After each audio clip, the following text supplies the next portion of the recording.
ونستعينه ونستغفره ونعوذ بالله من شرور أنفسنا ومن سيئات أعمالنا من يهده الله فلا مضل له ومن يضلله فلا هادي له أشهد أن لا إله إلا الله وحده لا شريك له وأشهد أن محمدًا عبده ورسوله أما بعد فإن خير الحديث كتاب الله وخير الهدي هدي محمد صلى الله عليه وسلم وشر الأمور محدثاتها وكل محدثة بدعة وكل بدعة ضلالة وكل ضلالة في النار اللهم صل على محمد وعلى محمد صليت على إبراهيم وعلى آل إبراهيم إنك حميد مجيد اللهم بارك على محمد وعلى آل محمد كما باركت على إبراهيم وعلى آل إبراهيم إنك حميد مجيد فأعوذ بالله السميع العليم من الشيطان الرجيم يا أيها الرسول بلغ ما أنزل إليك من ربك وإن لم تفعل فما بلغت رسالته والله يعلم الناس إن الله لا يهدي القوم الكافرين۔ ہر قسم کی حمد و ثنا اللہ وحدہ لا شریک کے لیے، جس نے ہمیں مسلمان بنایا، اسلام کا فہم عطا فرمایا۔ ان گنت درود و سلام محمد الرسول اللہ صلی اللہ علیہ وسلم پر، جنہوں نے شریعت کی ایک ایک بات ہم تک پہنچا دی۔ امی عائشہ رضی اللہ تعالی عنہا بیان کرتی ہیں، جس نے رسول اللہ صلی اللہ علیہ وسلم کے بارے میں یہ کہا کہ آپ نے شریعت کی کوئی بات چھپا دی تھی، نہیں بتلائی، اس نے جھوٹ کہا۔ علی رضی اللہ تعالی عنہ سے لوگوں نے سوال کیا کہ آپ کے پاس کوئی خاص علم ہے جو رسول اللہ صلی اللہ علیہ وسلم نے آپ کو خاص طور پر دیا، جسے ہمارے ہاں صوفیہ کرام، صوفیہ حضرات علم لدنی کے نام سے یاد کرتے کہ رسول اللہ صلی اللہ علیہ وسلم نے علی کو، اور علی رضی اللہ تعالی عنہ نے پھر حسن بصری کو، وہاں سے ہوتا ہوا یہ علم خاص طور پر سینہ بہ سینہ امت تک، خاص لوگوں تک پہنچا۔ اس لیے وہ قرآن کو کہتے ہیں یہ ظاہری شریعت ہے، اور جو علی نے اپنے خاص لوگوں کو دی ہے وہ اصلی شریعت ہے۔ ظاہری شریعت کچھ اور ہے اور باطنی شریعت کچھ اور۔ اللہ تعالی نے قرآن مجید میں یہ آیت نازل فرما کر اعلان فرما دیا ہے، اے رسول صلی اللہ علیہ وسلم بلغ ما انزل الیک من ربک، تیرے رب کی طرف سے جو اللہ نے نازل کیا، جو اس ہستی نے آپ پر اتارا ہے، وہ اپنی امت تک پہنچا دیجیے۔ وَإِن لَّمْ تَفْعَلْ فَمَا بَلَّغْتَ رِسَالَتَهُ، اگر آپ ایسا نہ کرو کہ آسمان والے کی شریعت اس کی مخلوق تک نہ پہنچاؤ، تو آپ نے رسالت کا حق ہی ادا نہیں کیا۔ وَاللَّهُ يَعْصِمُكَ مِنَ النَّاسِ، اللہ تعالیٰ لوگوں سے آپ کی حفاظت کرے گا۔ وَلَا يَخَافُونَ لَوْمَةَ لَائِمٍ، بغیر کسی ملامت کے، بغیر کسی ڈر اور خوف کے یہ شریعت میرے بندوں تک پہنچا دیجیے۔ اب یہ تو ہے حقیقت۔ اب اس کے بالکل برعکس یہ محرم کا مہینہ، اور اس میں علی رضی اللہ تعالی عنہ کے بارے میں یہی آیت کریمہ پیش کی جائے گی کہ اے رسول، جو آسمان سے اللہ نے اتارا ہے وہ لوگوں تک پہنچا دیجئے۔ اور اللہ تعالیٰ لوگوں سے، یعنی ابو بکر سے، عمر سے اور عثمان رضی اللہ تعالی عنہم، ان تینوں سے اللہ تعالیٰ آپ کی حفاظت فرمائے گا۔ یہ ترجمہ کیا جائے گا۔ میں آج کتاب و سنت کے دلائل سے اسی موضوع پر گفتگو کروں گا۔ اللہ تعالیٰ مجھے حق اور سچ کہنے کی توفیق عطا فرما۔ رسول اللہ صلی اللہ علیہ وسلم نے حج کیے۔ حج کرنے کے بعد جب مکہ سے نکلے، 18 ذی الحج کو برود اتوار، ایک مقام کا نام ہے غدیر خم، مقام غدیر خم، یہ ایک علاقے کا نام ہے۔ یہاں پہنچ کر رسول اللہ صلی اللہ علیہ وسلم نے خطبہ ارشاد فرمایا، اور یہ خطبہ اہل تشیع کے ہاں غدیر خم کے نام سے بڑا معروف ہے۔ اور علی رضی اللہ تعالی عنہ کی خلافت پر جو ابو بکر، عمر اور عثمان رضی اللہ تعالی عنہم نے قبضہ کیا تھا، اس کے خلاف کہتے ہیں یہ پیغمبر علیہ السلام نے علی رضی اللہ تعالی عنہ کے بارے میں غدیر خم کے مقام پر آپ کی خلافت کا اعلان کیا تھا۔ اب آپ توجہ سے سماعت فرمائیے اور پھر خود فیصلہ کیجئے کہ اس خطبے میں کہیں خلافت کا ذکر ہے؟ علی رضی اللہ تعالی عنہ جو داماد رسول ہیں اور ہم سیدوں کے جد امجد ہیں، ان کے بارے میں یہ خطبہ بڑا مشہور ہے۔ اس خطبے کا پس منظر کیا ہے؟ اس سے پہلے آپ صلی اللہ علیہ وسلم نے میدان عرفات میں خطبہ دیا، اور بڑا بلیغ خطبہ دیا، اور 1,40,000 کم و بیش صحابہ کی جماعت تھی، وہاں انہیں خطبہ دیا تھا۔ اور اس کے بعد پھر اتوار والے دن آپ صلی اللہ علیہ وسلم نے اس مقام پر خطبہ ارشاد فرمایا۔ اس کی وجہ کیا ہے؟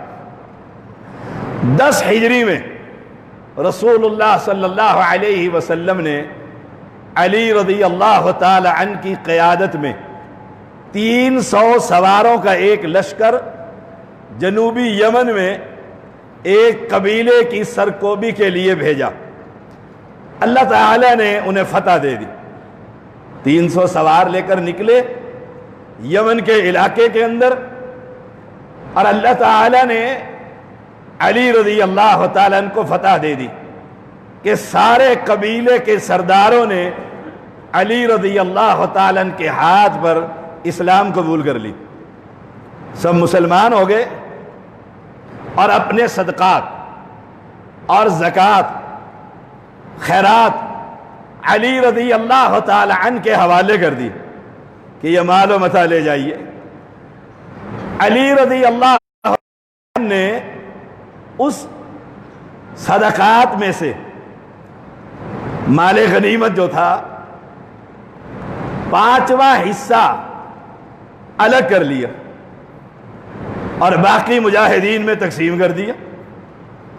آپ وہاں سے واپسی کے لیے نکلے، آپ کو خبر ملی کہ محمد الرسول اللہ صلی اللہ علیہ وسلم مکہ مکرمہ حج کے لیے تشریف لا رہے۔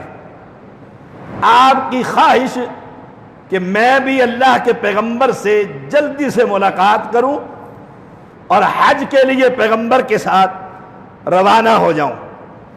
مقام فتق ایک علاقہ ہے، ایک مقام ہے، وہاں آ کر رسول اللہ صلی اللہ علیہ وسلم کی ملاقات کے لیے آپ نے اپنے ہی قافلے کے اندر سے ابو رافع رضی اللہ تعالی عنہ کے سپرد سارا قافلہ کر دیا، مال غنیمت بھی دے دیا، اور جو 5واں حصہ تھا وہ بھی ان کے حوالے کر دیا، اور اس قافلے کو کہا کہ آپ چلیں اور آپ ان سے جلدی، ان سے پہلے رسول اللہ صلی اللہ علیہ وسلم کی ملاقات کے لیے روانہ ہو گئے۔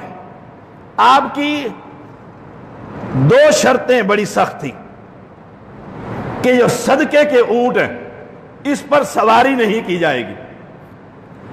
یہ مال غنیمت میں جو صدقے کے اونٹ ہم لے کر آئے ہیں یمن کے علاقے سے، ان پر سواری نہیں کرو گے، یہ بغیر سوار کے یہ اونٹ چلیں گے۔ اور جو چادریں ہیں، یمنی چادریں مال غنیمت کے اندر، وہ آپ کے ساتھیوں نے کہا کہ ہمیں چادریں دے دو۔ آپ نے کہا کہ نہیں، یہ 5واں حصہ ہے، یہ تمہیں نہیں دیا جائے گا، یہ رسول اللہ صلی اللہ علیہ وسلم کے لیے، کیونکہ اللہ نے 5واں حصہ اللہ اور اس کے رسول کے لیے۔ آپ جو ہی چلے گئے تو ابو رافع رضی اللہ تعالی عنہ سے ان نوجوانوں نے، آپ کے ساتھیوں نے کہا کہ ہم حج کے لیے جا رہے ہیں اور یمنی چادریں بڑی خوبصورت ہیں، ہمیں 2 چادریں عنایت کر دیں۔ ابو رافع رضی اللہ تعالی عنہ نے اپنے ساتھیوں کی خوشنودی کے لیے کہ علی سے ملاقات ہوگی، پیغمبر سے ملاقات ہوگی، تو ان کو وہ چادریں عنایت کر دی۔ اس مال غنیمت میں سے جو علی نے اپنے لشکر کے ساتھیوں کو ان کے مانگنے پر بھی نہیں دی تھی۔ یہاں یہ اختلاف پیدا ہوا ہے۔ اب ان باتوں کو یاد رکھیے گا اور سارے محرم میں اس کو حفظ رکھیے گا، اور کوئی بھی رافضی آپ سے بات نہیں کر سکے گا اگر یہ باتیں آپ نے پلے باندھ لی۔ جب یہ قافلہ آگے پہنچا، علی سے ملاقات ہوئی، علی رضی اللہ تعالی عنہ نے وہ یمنی چادریں دیکھ کر فوراً پہچان لیا، یہ تو مال غنیمت کی چادریں اور یہ مجھ سے مانگی گئی تھی، میں نے اپنے فوجیوں کو نہیں دی۔ آپ نے ان قافلے کو الگ کیا اور سب سے چادریں واپس لے لی۔ یہ ناراضگی کا پہلا سبب، آپ کے ساتھیوں کا آپ سے شکوہ اور شکایت کا پہلا سبب یہ تھا کہ دوسرے نائب امیر نے وہ چادریں دے دی تھی، آپ نے دینے کے بعد کہ چلو اب تو دے دی ہیں اب کیا کریں، نہیں، آپ نے فوراً ان سے ساری چادریں واپس وصول کر کے ان کو اپنے کپڑوں کے اندر کر دیا، جو وہ کپڑے۔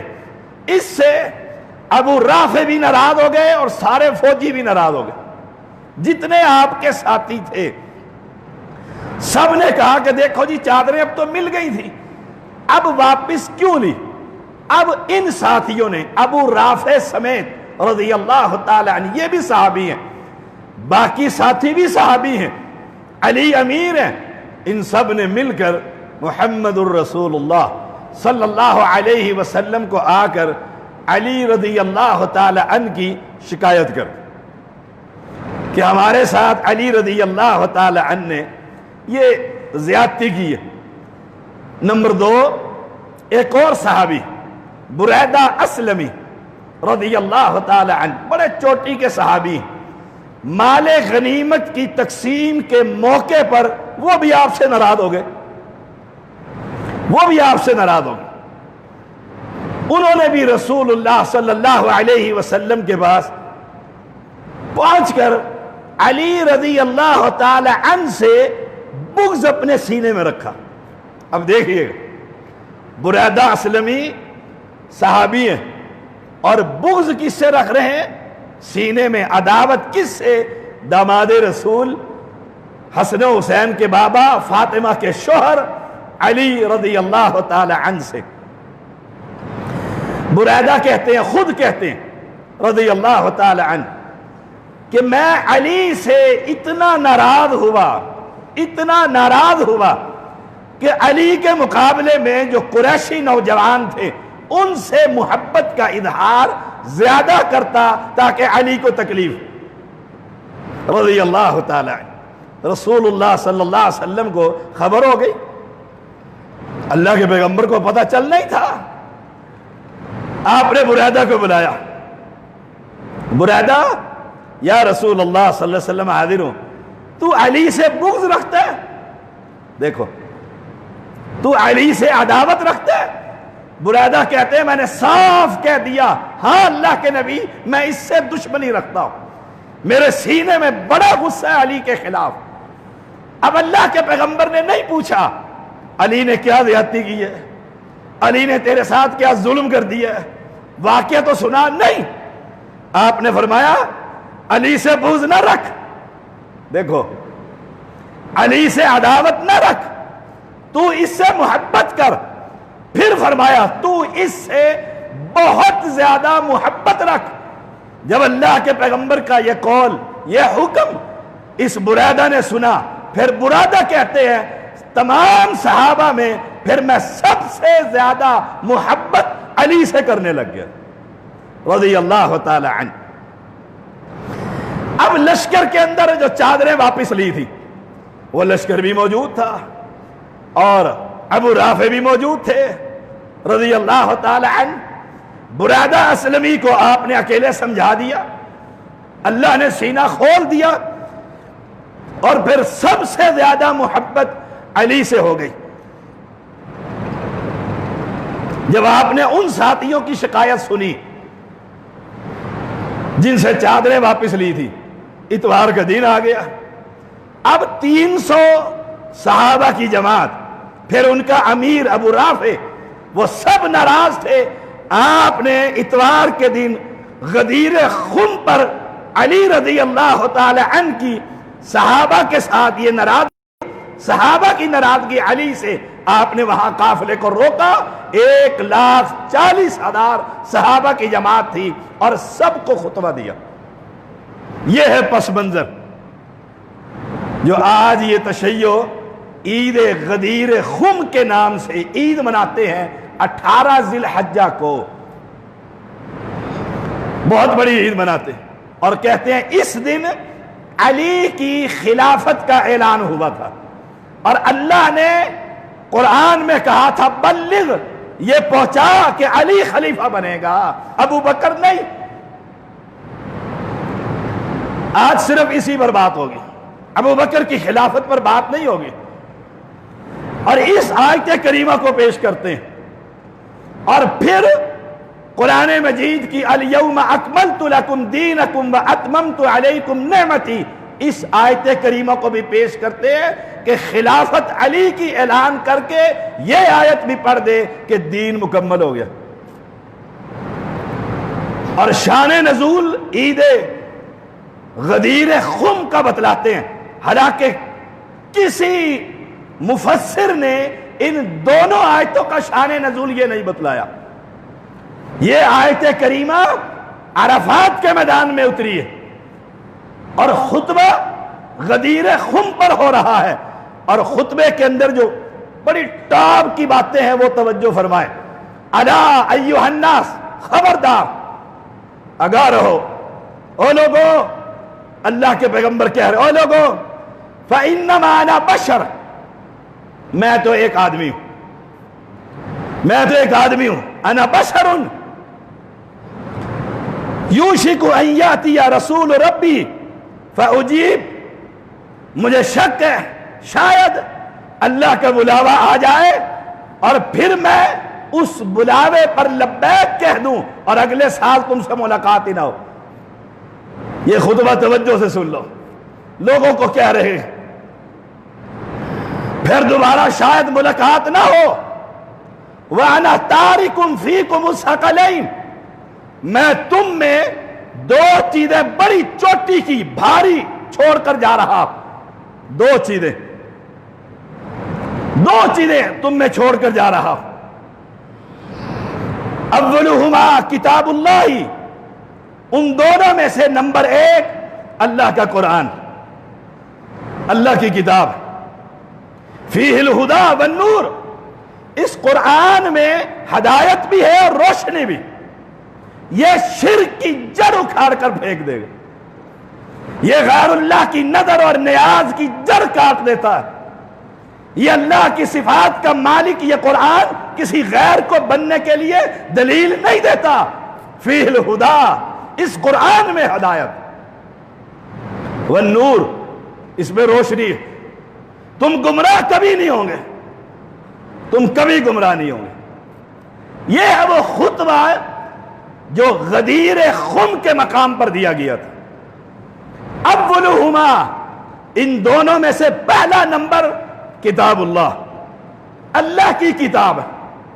فیہ الہدی والنور، اس قرآن کو اپنی زبان میں پڑھیے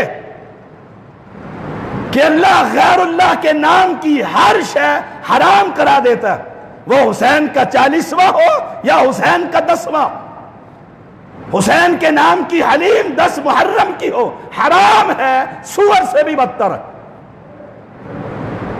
کیونکہ غیر اللہ کی نام کی۔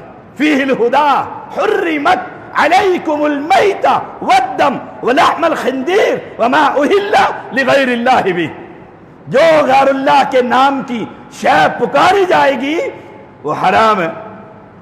فیہ الہدی والنور، تو سب سے پہلے اس قرآن کو پڑھیے۔ فَخُذُوهُ بِكِتَابِ اللَّهِ، اس اللہ کی کتاب کو پکڑ لیجئے۔ اب میں آپ سے پوچھتا ہوں، قرآن مجید کی آج کتنی تلاوت کی ہے؟ پوچھئے گا اپنے آپ سے۔ آج فجر سے لے کر جمعہ کا وقت آ گیا، نوکری کر رہے ہیں، دفتر جا رہے ہیں، کاروبار کر رہے ہیں، بچوں کو پال رہے ہیں، بیوی کے نخرے اٹھا رہے ہیں، جو آپ کر رہے ہیں، روز مرہ کی زندگی، اللہ کی کتاب کی تلاوت کتنے کی ہے؟ دیکھیے گا کتنے پاس ہوتے ہیں اور کتنے فیل ہو جاتے ہیں۔ پیغمبر تو کہہ رہا ہے فَخُذُوهُ بِكِتَابِ اللَّهِ، اللہ کی کتاب کو پڑھیے، پکڑیے۔ کیا مطلب؟ اس کو پڑھیے اور دیکھیے رب کیا کہتا ہے، رب کیا کہہ رہا ہے۔ فَخُذُوهُ بِكِتَابِ اللَّهِ وَاسْتَمْسِكُوا بِهِ، چمٹ جائیے، تمسک کیجئے اس قرآن کے ساتھ، مضبوطی سے تھام لیجئے۔ فَحَثَّ عَلَى كِتَابِ اللَّهِ، پھر آپ نے قرآن کو پڑھنے، عمل کرنے، تھامنے کے لیے لوگوں کو ابھارا۔ فَحَثَّ، لوگوں کو ابھارا، عَلَى كِتَابِ اللَّهِ وَرَغَّبَ فِيهِ، اور آپ نے قرآن کی تلاوت کے لیے لوگوں کو رغبت دلائی۔ دیکھ لیجئے گھر میں کتنے افراد ہیں اور کتنوں کو قرآن آتا ہے۔ کئی تو ایسے جنہیں قرآن عربی میں بھی پڑھنا نہیں آتا، اور ترجمے کے ساتھ تو شاید گھر میں کسی کو آتا ہو۔ فلاں کتاب ختم ہو گئی ہے، فلاں کتاب پڑھ لی ہے، فلاں کتاب پڑھ لی ہے۔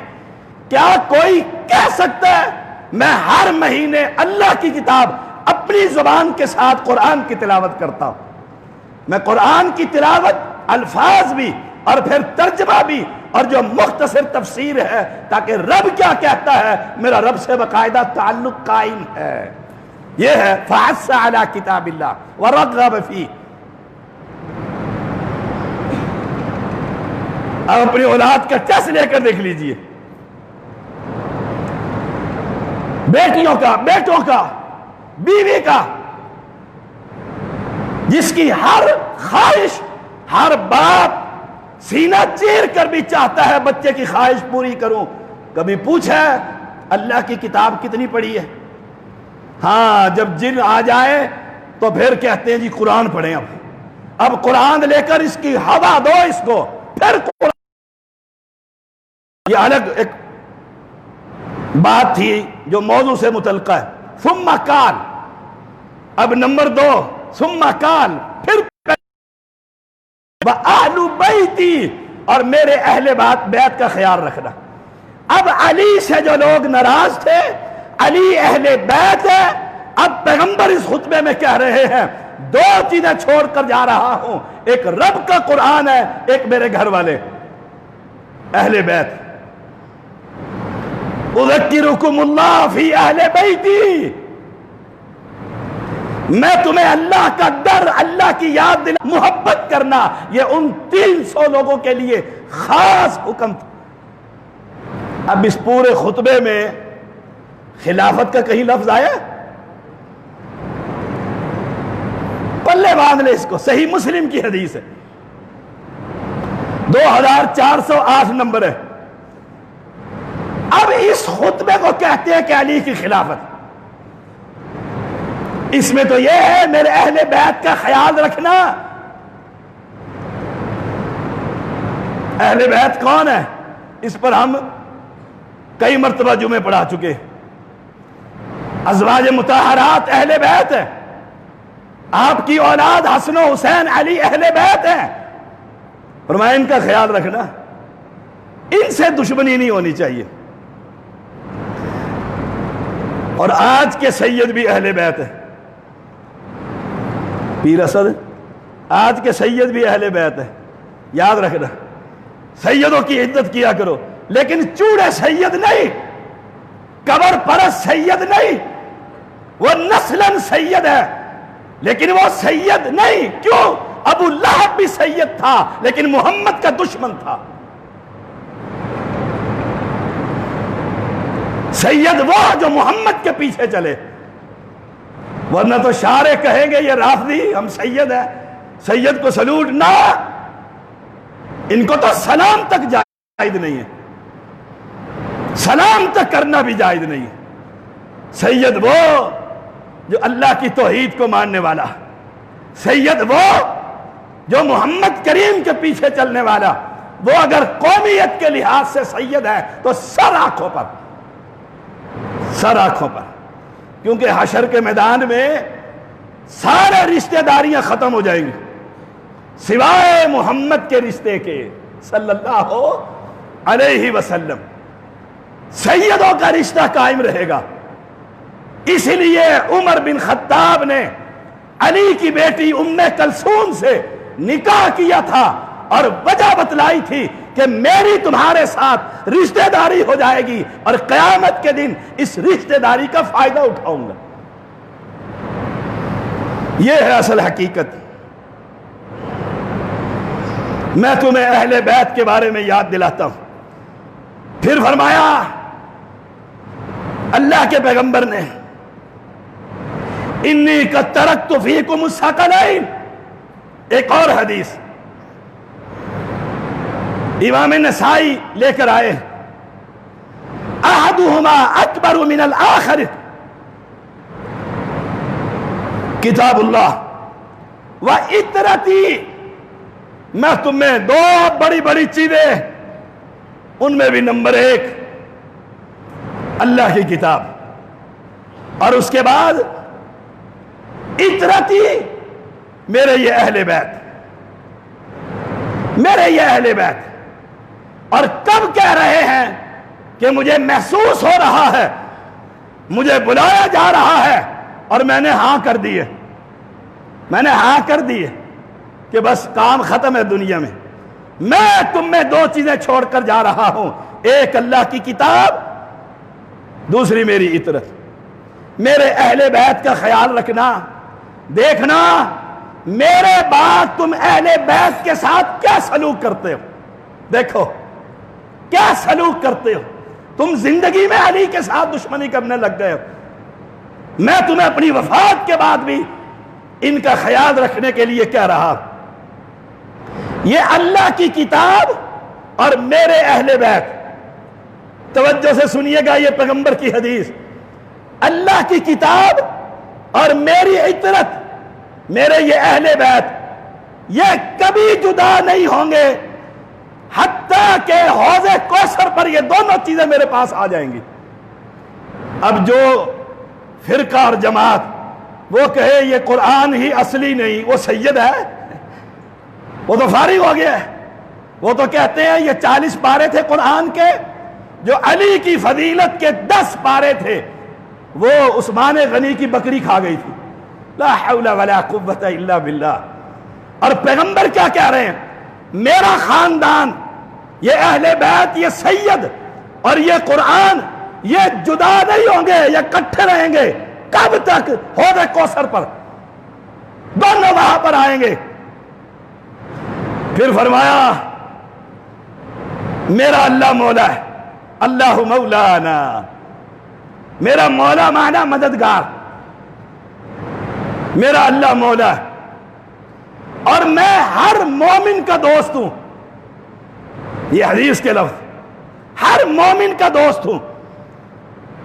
اور پھر وہ ناراضگی ابو رافع والی اور لشکر کے 300 صحابہ والی، آپ نے علی کا ہاتھ پکڑ لیا، ہاتھ پکڑ کر کہا میں جس کا دوست علی اس کا دوست ہے، میں محمد جس کا ساتھی علی اس کا ساتھی، اس کا ولی. لوگوں کو بتلایا جا رہا ہے کہ علی سے بغض اور عداوت یہ مومن نہیں رکھتا. اب پھر دعا کیا کرتے؟ اے اللہ، اے اللہ، جو علی سے دوستی رکھے اللہ تو اس سے دوستی رکھ، جو علی سے دشمنی رکھے اللہ تو اس سے دشمنی رکھ. دیکھو کمال ہے، کمال کا داماد ہے، کمال کا داماد ہے. لیکن اس داماد نے جب دوسری شادی کرنا چاہی، وہ بھی سن لیجئے، اللہ کے پیغمبر کی بیٹی فاطمہ رضی اللہ تعالی عنہا آ کر کہتی ابا جی علی دوسری شادی کے لیے تیار ہے. اور پتہ ہے کہاں کر رہا ہے؟ کہاں کر رہا ہے؟ ابو جہل کی بیٹی سے، ابو جہل کی بیٹی سے. رسول اللہ صلی اللہ علیہ وسلم نے خطبہ دیا، علی بیٹھا ہوا ہے اور بھی بیٹھے ہوئے ہیں. آپ نے فرمایا میں نے سنا ہے علی شادی کر لے لیکن میری بیٹی فاطمہ کو پہلے طلاق دے دے. محمد کی بیٹی اور ابو جہل کی بیٹی، نبی کے دشمن کی بیٹی ایک گھر میں جمع نہیں ہو سکتی. کمال کا داماد تھا. حدیث میں آتے محمد فوت ہو گئے، جب تک فاطمہ زندہ رہی علی نے دوسری شادی کا نام تک نہیں لیا. اس لیے پیغمبر کہہ رہے ہیں علی جس کا، محمد جس کا دوست ہے علی بھی اس کا دوست. یہ اصل پس منظر تھا غدیر خم کے خطبے کا. جو عرفات میں خطبہ دیا وہاں اہل بیت کا ذکر ہی نہیں ہے، وہ بھی صحیح مسلم کی حدیث ہے 1228. فرمایا قد ترکت فیکم ما لن تضلوا بعد ان اعتصمتم بہ کتاب اللہ. تم کبھی گمراہ نہیں ہوگے جب تک تم اللہ کی کتاب سے چمٹے رہو گے. وہاں اہل بیت کا ذکر ہی نہیں ہے. لیکن جب لوگوں نے شکایتوں کے انبار لگائے، علی سے بغض رکھنے لگے، پھر آپ کو غدیر خم پر خطبہ دینا پڑا اور بتانا پڑا علی مومنوں کا دوست ہے، مومن علی کا دوست ہے. جو محمد سے محبت کرتا ہے وہ علی سے محبت کرتا. یہ تھا غدیر خم. اسے اٹھا کر یار لوگوں نے خلافت کے لیے پیش کر دی. ایک مرتبہ لوگوں نے جمع ہو کر علی کی شکایت کی رضی اللہ تعالی. حالانکہ انسان ہے علی، غلطی ہو سکتی. آپ نے کیا فرمایا؟ علی سے نہیں پوچھا تم نے کیا کیا، نا. آپ نے فرمایا لوگوں علی کی شکایتیں مجھ محمد سے نہ کرو، نہ کرو، علی کی شکایت نہ کرو۔ علی کی شکایت کرنے سے نبی کو تکلیف ہوتی تھی، نبی کو تکلیف ہوتی تھی۔ اہل ایمان باقی رہا لوگوں نے جو روایتیں گھڑ رکھی ہے کہ 18 ذی الحجہ کا روزہ، 18 ذی الحجہ کا روزہ، عید غدیر خم کا روزہ، روزہ جی کتنا ہے؟ 60 ماہ کے روزوں کے برابر ہے۔ 60 مہینوں کے روزے ایک طرف اور اس خطبے والے دن کا ایک طرف، من گھڑت جھوٹی بات، جھوٹی بات، اس کی کوئی دلیل نہیں ہے۔ اور آپ نے صحابہ سے پوچھا، آخری بات کرتا ہوں، اور علی سے بھی پوچھا تھا صحابہ نے، کیونکہ آج کا خطبہ علی سے متعلق ہے۔ اے علی تمہارے پاس کوئی خاص نسخہ؟ کہتے ہیں نا پیر صاحب کوئی خاص وظیفہ، خاص وظیفہ، چودھری صاحب مجھے شازی کوئی وظیفہ؟ تو پھر میں تک بڑا خاص ہے، بڑا خاص ہے، کسی کو بتائی نا، ہے بھی بڑا گرم، تیرے لیے اجازت۔ اعوذ باللہ، پیر ایسے ہی کرتے۔ لوگوں نے پوچھا علی نبی تجھ سے محبت کرتا ہے، نبی تجھ سے، اور آپ نے فرمایا وہ منافق، اور جو محبت رکھے گا وہ مومن، وہ مومن۔ اس لیے جو توحید پرست ہیں ان کے سامنے بڑے ادب سے گفتگو کیا کریں۔ کیوں؟ وہ علی کی نسل میں سے، وہ اہل بیت میں سے ہیں، ان کی رشتہ داری کل قیامت کے دن کام آئے گی۔ لیکن چوڑے سید نہیں، قبر پرست سید نہیں، دل کے پوجا۔ علی رضی اللہ تعالی عنہ، آپ نے پوچھ لیا، کہنے مجھے خاص چیز کیا دی ہے؟ کیا الا فہمن، الا فہمن یؤتیہ اللہ رجلا، قرآن کا فہم اللہ نے مجھے دیا ہے، وہ چاہے بادشاہ جس کو چاہے دے دے، جس کو چاہے دے دے، باقی کوئی خاص علم میرے پاس نہیں۔ اللہ کے پیغمبر نے یہاں پر کھڑے ہو کر کہا صحابہ کو، میں نے دین پہنچا دیا ہے، بلغ پہنچا دیا ہے، قد بلغتا وادیتا ونصحت، اللہ کے پیغمبر آپ نے پہنچا بھی دی ہے، کر دی ہے، خیر خواہی بھی کر دی ہے۔ جب آپ نے یہ اٹھا کر آسمان والے کو کہا اللہم فاشہد، اللہ تو بھی گواہ ہے، تیرا دین سارے کا سارا میں نے تیری مخلوق تک پہنچا دیا ہے۔ اس میں علی سے محبت ہے، علی سے پیار۔ وآخر دعوانا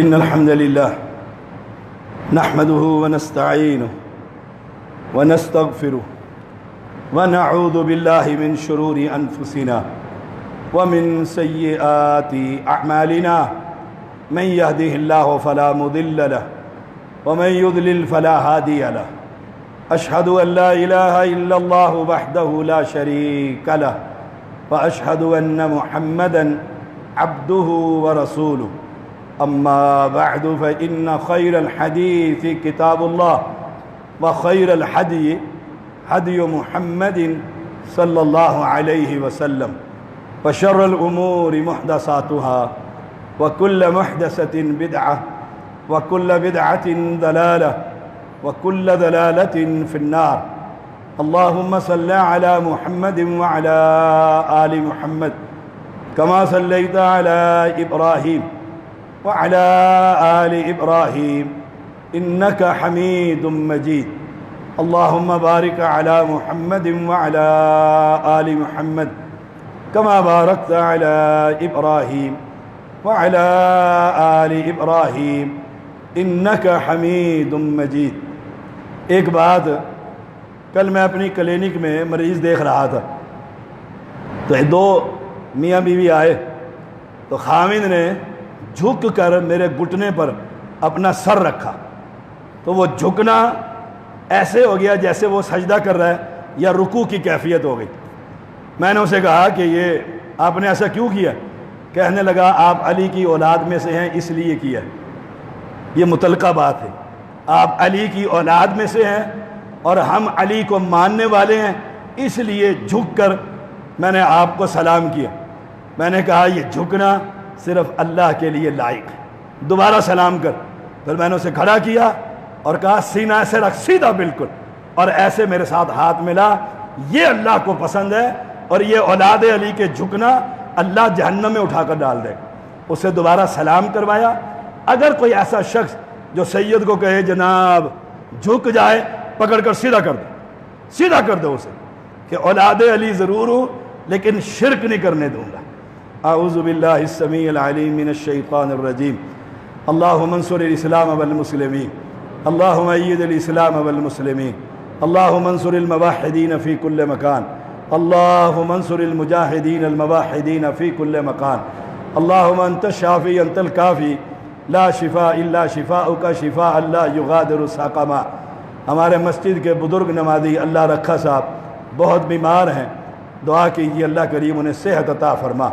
جو مسلمان بھائی بہن جو بھی بیمار ہیں اللہ سب کو صحت عطا فرما، اللہ عافیت عطا فرما، اس ملک کی حفاظت فرما، علی سے محبت کرنے کی توفیق عطا فرما، علی کے ساتھ پیار کرنے کی فرما۔